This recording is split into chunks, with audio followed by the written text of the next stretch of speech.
হিন্দু মুসলিম দাঙ্গা লাগিয়ে রাখা ছাড়া ইউনূসের গদিতে টিকে থাকার আর কোনো বিকল্প নেই। ও পদত্যাগ ওভাবে হবে না, তাকে জোর করে পদচ্যুত করতে হবে। ইউনূস নিজে খুব ক্ষমতা প্রিয়, ক্ষমতা লোভী, যে হাজার হাজার কোটি টাকা সে ফাঁকি দিচ্ছে।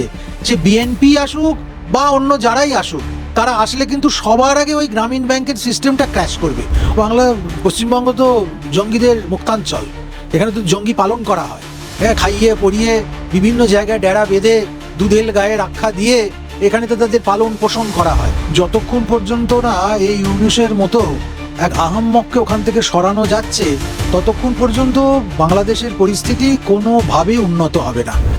মহারাজজি, বাংলাদেশে অশান্ত পরিবেশ আবারও তৈরি হয়েছে। মোহাম্মদ ইউনূস পদত্যাগের একটা জল্পনা ভাসিয়ে দিয়েছেন, অবশেষে আজকে বললেন পদত্যাগ নিচ্ছেন না। তারই মধ্যে আমরা দেখতে পাচ্ছি যশোরে এত কিছুর পরেও সেইখানে দাঁড়িয়ে সেই হিন্দুদের ওপর অত্যাচার, হিন্দুদের বাড়িঘর জ্বালিয়ে দেওয়া হয়েছে। আজকে গতকাল থেকেই শুরু হয়েছে, সেখানে হিন্দুদের বাড়িঘর জ্বালিয়ে দেওয়া হয়েছে, মহিলাদের উপর অত্যাচার, মারধর করা হয়েছে। বারে বারে এই একই চিত্র উঠে আসছে বাংলাদেশে। কি বলতে? যতক্ষণ পর্যন্ত না এই ইউনূসের মতো এক আহাম্মককে ওখান থেকে সরানো যাচ্ছে, ততক্ষণ পর্যন্ত বাংলাদেশের পরিস্থিতি কোনোভাবে উন্নত হবে না। কেননা ইউনূস এটা বুঝে গেছে যে ক্ষমতা তাকে থাকতে হবে। ইউনূস নিজে খুব ক্ষমতা প্রিয়, ক্ষমতা লোভী, এবং তার ওই যে গ্রামীণ ব্যাংক, সেই গ্রামীণ ব্যাংকের নাম করে যে হাজার হাজার কোটি টাকা সে ফাঁকি দিচ্ছে। সে বিএনপি আসুক বা অন্য যারাই আসুক, তারা আসলে কিন্তু সবার আগে ওই গ্রামীণ ব্যাংকের সিস্টেমটা ক্র্যাশ করবে। অর্থাৎ তার ব্যক্তিগত যে হাজার হাজার কোটি টাকার ইন্টারেস্ট, সেটা নষ্ট হবে।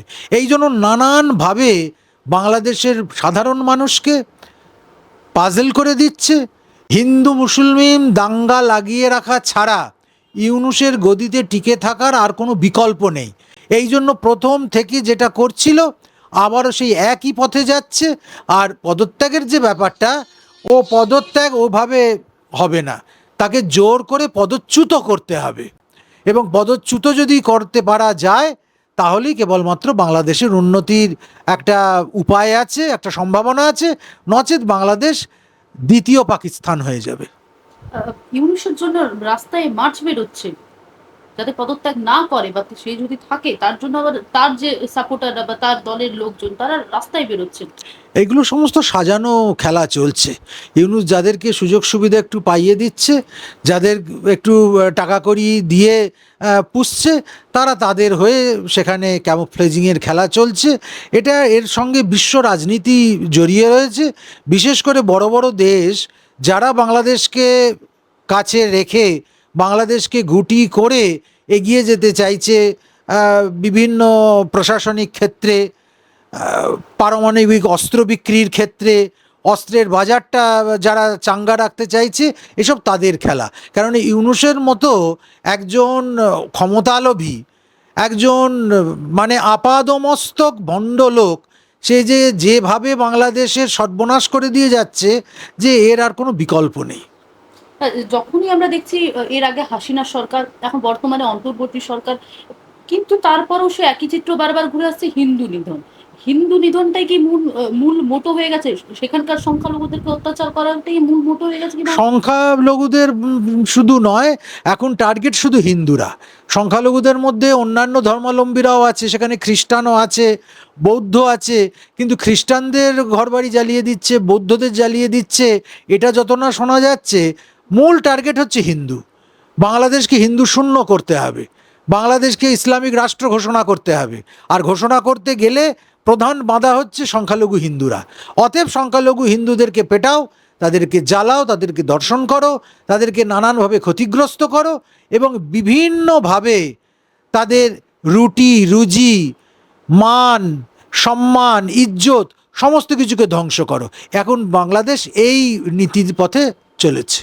বাংলাদেশের এই অশান্ত পরিস্থিতিতে আমরা দেখতে পাচ্ছি বর্ডার এলাকাগুলোতে বারবার জঙ্গি প্রবেশ হচ্ছে, আর বাংলাতে তাদের একটা সুরক্ষিত ঘাঁটি হিসেবে দেখা যাচ্ছে। হ্যাঁ, পশ্চিমবঙ্গ তো জঙ্গিদের মুক্তাঞ্চল, এখানে তো জঙ্গি পালন করা হয়। হ্যাঁ, খাইয়ে পরিয়ে বিভিন্ন জায়গায় ডেরা বেঁধে দুধেল গায়ে রক্ষা দিয়ে এখানে তো তাদের পালন পোষণ করা হয়। যেমন কাকের বাসায় কোকিলের ডিম রেখে দিয়ে তারপরে ডিম ফুটে বাচ্চা বেরোয়, এটাও ঠিক সেই রকম। এই কাকের বাসায়, এই পশ্চিমবঙ্গ হতভাগ্য দুর্ভাগা কাকের বাসায় জঙ্গিদের ডিম রেখে তা দিয়ে ফোটানো হচ্ছে। তারপর সারা চতুর্দিকে তারই নানান রকমের ক্রিয়াকর্ম, রিয়াকশান, অ্যাকশান আমরা দেখতে পাচ্ছি। ভুয়ো আধার কার্ড থেকে শুরু করে ভুয়ো প্যান কার্ড সমস্ত রকম কিন্তু বানানো হচ্ছে সেই বাংলার বর্ডার এলাকাগুলিতে। শুধু আধার কার্ড প্যান কার্ড কেন, কি চাই সমস্ত কিছু 2 নম্বরই, সমস্ত কিছু ভুয়ো, সমস্ত কিছু 420 গিরি, এই সমস্ত গোটা বর্ডার এলাকাটা জুড়ে চলছে।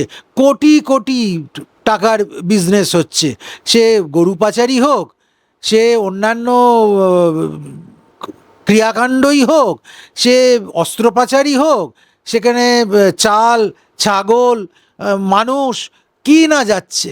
ব্ল্যাকে মানুষ চলে যাচ্ছে ওপারে, তার নাম হচ্ছে ব্ল্যাকে দেশে চলে যাওয়া, এক দেশ থেকে আরেক দেশে চলে যাচ্ছে। এইভাবে এর সঙ্গে একটা বিরাট চক্র কাজ করছে, আর আমাদের রাজ্য প্রশাসন উদাস হয়ে বসে রয়েছে। আসলে উদাসীনতা ঠিক নয়, তারা চাইছে এই ব্যাপারটাকে এইভাবে চালিয়ে নিয়ে যেতে। বাংলা হান্টের আরও খবর দেখতে নজর রাখুন। বাংলা খবর মানেই বাংলা হান্ট।